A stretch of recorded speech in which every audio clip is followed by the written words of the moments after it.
네, 안녕하세요. 파이프 시커입니다.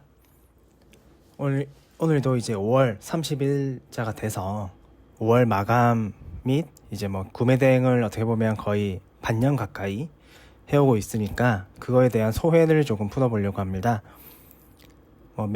매번 하듯이 이제 왼쪽에는 제가 기존에 하던 대량 구매 대행의 매출이고요. 5월 달에는 이제 매출은 1126만 원이고 정산 예정 금액이 이제 1012만 원이네요. 송장수는 저번 달이랑 뭐 큰 차이는 없었고 지금 3개월 내내 거의 350에서 400장 사이 이 정도 계속 유지하는 것 같습니다.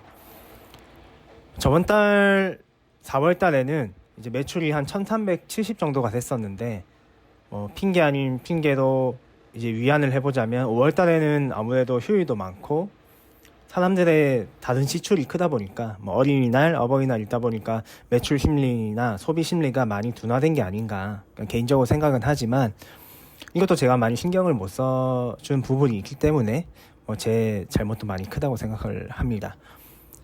그래서 제 생각에는 대량에서 최소한 1,500에서 2,000 정도 나오면 이게 다른 걸 하기가 정말 마음의 여유가 생기는 것 같거든요. 왜냐면 이렇게 1126만 원을 매출해도 사실상 남는 게 제가 봤을 때 한 300 조금 안 될 것 같아요. 300 이제 초반 왔다 갔다 할 것 같고 거기에다가 프로그램비나 반품 로스 이런 거 최소한 3에서 5% 사이도 잡으면 딱 저스트 300이거든요.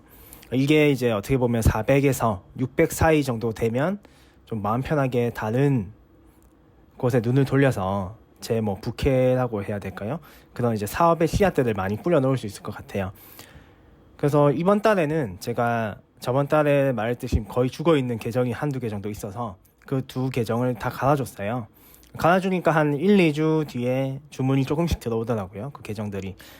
확실히 이게 잘 갈아주면 갈아줄수록 매출이 더 잘 나오는 것 같습니다. 그래서 그거는 제가 이제 인지를 해서 6월달부터는 이제 두세 개씩 꾸준하게 갈아줄 예정이고요. 아마 6월달부터 저희가 그 입하구 이제 도움으로 데이터 바우처에 선정이 돼서 이제 매달 3개 정도의 캐시 데이터를 어떻게 보면 지원을 받아서 쓸 수 있게 됐거든요. 그런 부분도 있으니까 아무래도 사업의 고정비가 많이 줄어든다는 점이 정말 좋은 것 같습니다. 그리고 오른쪽은 제가 반자동과 수동의 매출이고요.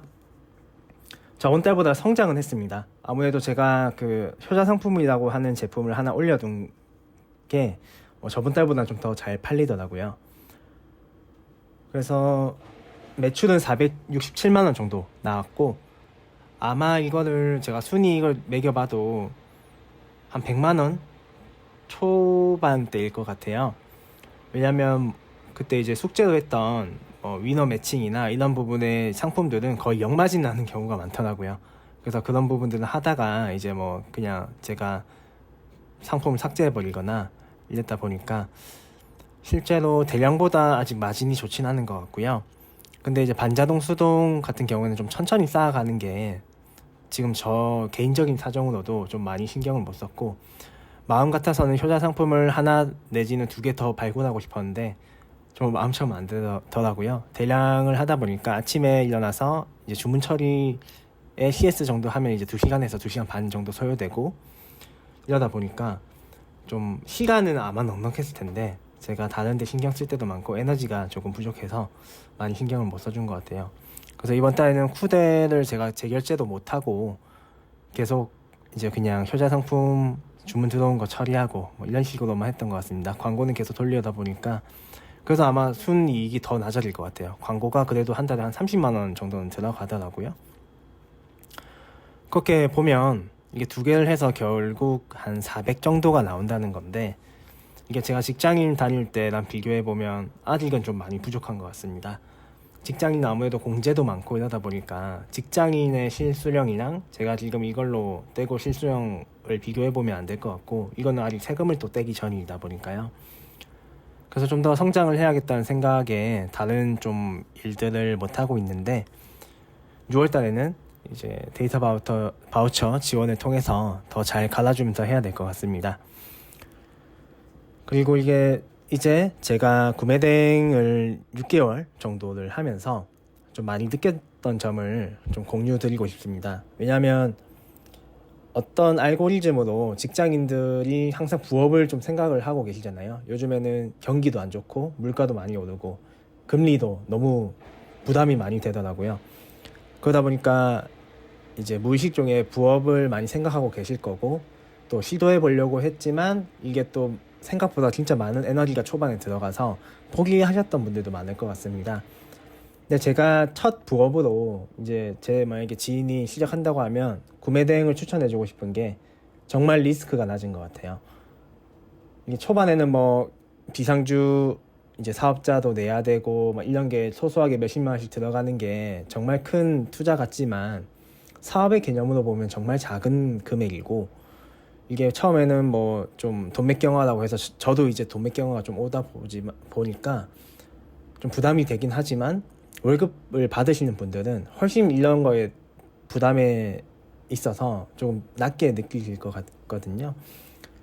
그리고 생각보다 처음에 저는 이제 뭐 한 주문 한 개 한 개에 엄청 품이 많이 들고 마음이 많이 가고 많이 쓰이고 에너지가 많이 쓰이고 했는데, 이게 하루에 한 10개 넘어가다 보면 한 건 한 건에 대한 에너지가 많이 안 들어가더라고요. 그래야 좀 오래 할 수 있고 에너지를 많이 안 쓸 수 있더라고요. 그래서 처음에는 저도 시작을 할 때는 월급쟁이였고, 시작은 월세 제가 40만 원을 내는데 그거 좀 벌어보자 라는 생각이 했고요. 그리고 아마 제가 뭐 다른 투자나 뭐 연봉이 괜찮은 직장이었기 때문에 잘 모으면서 좀 관리를 잘했다면 이런 부업을 시작도 안 했을 것 같아요. 제가 증권사를 이제 4년 꽉 채우고 다녔는데, 그동안 이제 코로나라는 특수 상황도 있었고 하다 보니까 주식시장, 자산시장 자체가 엄청나게 변동성이 컸습니다. 그 사이에서 이제 저와 같이 좀 젊은 직원들, 젊은 청년층들이 욕심도 많아지고, 부동산 값은 청정부지로 오르는데 우리는 저거를 노동소득으로 절대 가질 수 없겠다는 이제 계산이 들다 보니까 저를 포함해서 제 동기들도 많이 무리를 해서 투자를 했고, 당연히 이제 대형주가 아니라 좀 중소형주, 그리고 그 낮은 금리에서 폭발적으로 이제 주가가 오르는 주식들을 많이 하다 보니까 지금에 와서는 거의 다 깡통을 찼다고 보면 되거든요. 저도 이제 어떻게 보면 뉴스에 많이 나온 B2를 했고, 지금 그게 거의 고스란히 빚으로 남아 있어요. 뭐 주식을 판 건 아니지만 거의 제가 볼 때 최소 5년에서 10년 걸릴 것 같아서, 이거를 내가 갚으려면 다른 걸 좀 해봐야겠다 해서 그런 에너지로 시작한 게 이런 구매 대행 사업이고요. 또 직장에 제가 적성이 너무 안 맞아서 많이 힘들었어요. 그래서 이제 결혼을 하면서 그만두게 되면서 좀 더 이제 집중을 했죠, 구매 대행에. 그래서 제가 한두 달 그냥 유튜브 보면서 따라 해보다 보니까 정말 안 되겠더라고요. 저는 뭐 이런 이커머스에 대한 지식도 아예 없었고, 월급을 받는 것 빼고는 어떻게 보면 다른 사업 소득이나 이외의 소득을 벌어본 경험이 없었다 보니까 뭐 시키는 대로, 유튜버에서 시키는 대로 해도 월 매출이 150 정도밖에 안 되고, 그때 뭐 한 남았던 게 월세는 벌었던 것 같습니다. 그래도 그 뭐 속이 1차적인 목표는 달성을 했었지만, 이제 1월 달부터 제가 결혼 후에 회사를 나오게 되면서 처음 이제 계획했던 게, 월급 비슷하게 실수령으로 벌면서 다음 이제 직장을 잡기 전에 이거를 생활비 명목으로 좀 벌자로 열심히 시작을 했고요. 그래서 1월 달에 입하고 7기를 듣고, 그리고 3월 달에 구대 판다님 강의를 들으면서 조금 매출이 많이 성장할 수 있게 되었던 것 같아요. 그래서 구매 대행을 하면서 이제는 조금 구매 대행에 시간을 많이 안 들이고 있어요, 사실은. 아침에 제가 한 6시에서 6시 반 사이에 일어나서 딱 2시간 정도 주문 처리를 하고요. 그 다음에는 이제 운동을 갑니다. 제가 좀 스트레스를 많이 받으면서 직장 생활을 했다 보니까 몸이 많이 망가졌더라고요. 살도 많이 찌고. 그래서 이거를 조금 제 재정적으로나 건강적으로 많이 원상복귀를 시키는 시간을 가지고 있습니다. 그래서 운동을 하고 갔다 와서 이제 뭐 일이 남아있으면 구매대행에 조금 시간을 쓰고, 아니면 이제 다시 직업을 찾기 위해서 자소서를 쓰거나 취업 공부를 조금 하고 있거든요. 충분히 병행은 되는 것 같습니다. 근데 제가 조금 아직 취업에 대한 뭐 절박함이 조금 약한지 몰라도 지금은 구매 대행에 좀 더 에너지를 쓰고 있는 것 같아요. 막 효자 상품으로 한 번에 막 매출 7, 8천 터지시는 분들의 인터뷰도 보고 하면 부럽긴 한데 지금 제 재정적인 상황으로는 그걸 뒷받침해주기가 좀 어렵더라고요. 그래서 좀 매달 300 이상씩 계속 나오는 구조를 좀 탄탄하게 이어가보자는 게 제 목표고, 그리고 뭐 매출이 8천 막 이렇게 올라가신 분들의 공통적인 이제 인터뷰를 제가 분석을 해봤을 때 모두 쿠팡에서 갑자기 터진 거예요. 네. 쿠팡에서 갑자기 터지다 보면 쿠팡이 정말 무서운 게 아이템 위너 걸려버리면 그 주문 모든 게 다 날아가 버리거든요, 옆으로. 그거를 이제 구대 판다님 강의 들으면서 뭐 싸워서 내 절대 아이템 위너 걸리지 않는 뭐 이제 장치들을 많이 해두면 좋지만, 제가 아직은 그 정도 품이 들어가는 게 좀 저항이기 때문에 지금은 대량을 위주로 해서 이제 반자동이랑 수동은 조금씩 뭐 한 달에 한 50에서 100 사이 벌면서 이게 또 언제 터질지도 모르는 거기 때문에 계속 그냥 이어가고 있는 상황입니다. 궁극적으로 이제 이걸 더 하다 보니까 최근에 이제 조금 돈맥경화가 왔습니다. 카드값이 이제 지금 한 달에 들어온 돈보다 많이 나가게 됐고, 처음에 제가 퇴직금으로 받은 1,800만 원이 안에 아마 녹아져 있는 것 같아요. 그래서 돈맥경화가 막 심하게 오진 않았는데, 이걸 점점 하다 보니까 그럼 내가 월급을 안정적으로 회사를 다니면서 300 이상씩만 받아도 이 사업을 같이 영위하는 데는 정말 좀 재무적인 안정감이 많이 들겠다는 생각을 했습니다. 그래서 다시 좀 취업 준비를 해야겠다, 열심히 해야겠다는 생각을 많이 하고 있고요. 그리고 이제 돈맥경화가 왔을 때 저같이 월급쟁이로만 살다가 이제 사업자로 들어서신 분들은 그 세계 자체를 정말 모르잖아요. 뭐 어떻게 대출을 받아야 되고 세금 신고는 어떻게 하고 이런 부분이 너무 어렵기 때문에 저도 이제 하나하나 찾아가면서 했고요. 그래서 오늘 좀 소개드리고 싶은 거는, 제가 이제 어떻게 이제 카페나 이런 분들 중에 뭐 도매경화 걸리신 분들이 많이 있더라고요.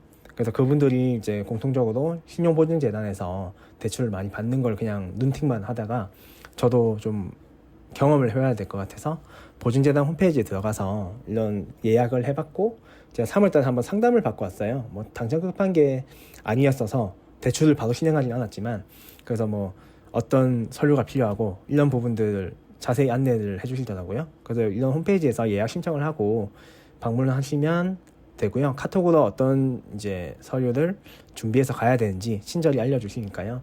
가서 한번 상담 받아보시고, 그리고 거기서 이제 도장 찍어주고 이제 그 서류를 주시면 그냥 지정된 은행에 아마 말씀을 해주실 거예요. 거기 가서 이제 대출을 신청하면 된다고 하더라고요. 저도 지금 매출이 작년에는 거의 없었으니까 제가 거의 올해부터 제대로 시작했다 보니까 신고는 이제 사업자를 낸 건 작년에 한두 개 있긴 하지만요. 그래도 뭐 매출이 없어도 거의 없어도 한 2천만 원은 스타트로 좀 대출을 해주시는 것 같고, 지금 금리도 한 4점 초반대로 예상이 되더라고요. 오늘도 통화를 했었는데 지금 뭐 매출이 좀 이렇게 말씀을 드리고 보증재단에 제가 대출한 적이 없다 이런 말씀을 드리니까 그럼 3천 이상은 가능할 것 같다고 답변을 주셔서, 정확한 거는 제가 한 6월 중순에 예약은 잡아놨거든요. 그때 가서 정확히 상담을 해보고 이제 다음 이제 동영상에는 제가 이런 대출들을 실행하는 직접 실행해보고 그런 이제 준비해야 될 거나 뭐 조금 글로만 봤을 때는 예상치 못한 상황들이 있으면 좀 같이 공유 드리도록 하겠습니다. 오늘 영상은 여기까지고요. 그래서 많은 분들이 직장을 다니시면서 부업에 대한 생각을 많이 하시고, 제 친구들도 똑같습니다. 이제 한 4년차 5년차 되니까 애들이 회사 안에서 나는 더 톱니바퀴 같다는 생각을 많이 하더라고요. 그리고 점점 30대 초반이 좀 이제 시작되고 넘어가다 보니까 또 결혼도 앞두고 있다 보니까 미래에 대한 걱정이 많이 들거든요. 저도 들었고 이 월급으로 내가 지금 나 하나 살기도 쉽지 않은데 나중에 결혼을 하고 우리 가정을 이끌고 내 아기가 태어났을 때는 어떻게 이걸 감당할 수 있을까에 대한 걱정이 많이 들어서 부업을 시작하시고 생각하시는 것 같아요. 실제로 제가 강의를 오프라인 강의를 3개나 들었는데 거의 다 제일 많은 나이대가 40대 초중반이었습니다. 그리고 뭐 아기가 태어나서 좀 경각심이 많이 들어서 오신 분들이 많았고요. 그분들을 보면서 저는 이제 한 10년 정도 차이 나니까 나는 그 시간을 잘 써야겠다. 잘 써서 나중에 육아휴직을 하고 같이 아기 크는 거 보면서 그런 제 자녀들과 함께 시간을 많이 나눌 수 있는 아빠가 되고 싶다는 생각을 많이 했습니다. 네, 이번 달 영상은 여기까지 마무리하고요. 다음 달에는 대출 실행이랑 또 다른 꿀팁들 좀 공유하실 수 있도록 하겠습니다. 감사합니다. 네, 안녕하세요. 파이프 시커입니다. 오늘도 이제 5월 30일자가 돼서 5월 마감 및 이제 뭐 구매 대행을 어떻게 보면 거의 반년 가까이 해오고 있으니까 그거에 대한 소회를 조금 풀어보려고 합니다. 매번 하듯이 이제 왼쪽에는 제가 기존에 하던 대량 구매 대행의 매출이고요. 5월 달에는 이제 매출은 1,126만 원이고 정산 예정 금액이 이제 1,012만 원이네요. 송장수는 저번 달이랑 뭐 큰 차이는 없었고 지금 3개월 내내 거의 350에서 400장 사이 이 정도 계속 유지하는 것 같습니다. 저번 달 4월 달에는 이제 매출이 한 1,370 정도가 됐었는데 핑계 아닌 핑계로 이제 위안을 해보자면 5월 달에는 아무래도 휴일도 많고 사람들의 다른 지출이 크다 보니까 어린이날, 어버이날 있다 보니까 매출 심리나 소비 심리가 많이 둔화된 게 아닌가 개인적으로 생각은 하지만 이것도 제가 많이 신경을 못 써준 부분이 있기 때문에 제 잘못도 많이 크다고 생각을 합니다. 그래서 제 생각에는 대량에서 최소한 1,500에서 2,000 정도 나오면 이게 다른 걸 하기가 정말 마음의 여유가 생기는 것 같거든요. 왜냐면 이렇게 1,126만 원을 매출해도 사실상 남는 게 제가 봤을 때 한 300 조금 안 될 것 같아요. 300 이제 초반 왔다 갔다 할 것 같고 거기에다가 프로그램비나 반품 로스 이런 거 최소한 3에서 5% 사이도 잡으면 딱 저스트 300이거든요. 이게 이제 어떻게 보면 400에서 600 사이 정도 되면 좀 마음 편하게 다른 곳에 눈을 돌려서 제 부캐라고 해야 될까요? 그런 이제 사업의 씨앗들을 많이 뿌려 놓을 수 있을 것 같아요. 그래서 이번 달에는 제가 저번 달에 말했듯이 거의 죽어 있는 계정이 한두 개 정도 있어서 그 두 계정을 다 갈아줬어요. 갈아주니까 한 1, 2주 뒤에 주문이 조금씩 들어오더라고요. 그 계정들이. 확실히 이게 잘 갈아주면 갈아줄수록 매출이 더 잘 나오는 것 같습니다. 그래서 그거는 제가 이제 인지를 해서 6월달부터는 이제 2-3개씩 꾸준하게 갈아줄 예정이고요. 아마 6월달부터 저희가 그 입하구 이제 도움으로 데이터 바우처에 선정이 돼서 이제 매달 3개 정도의 캐시 데이터를 어떻게 보면 지원을 받아서 쓸 수 있게 됐거든요. 그런 부분도 있으니까 아무래도 사업의 고정비가 많이 줄어든다는 점이 정말 좋은 것 같습니다. 그리고 오른쪽은 제가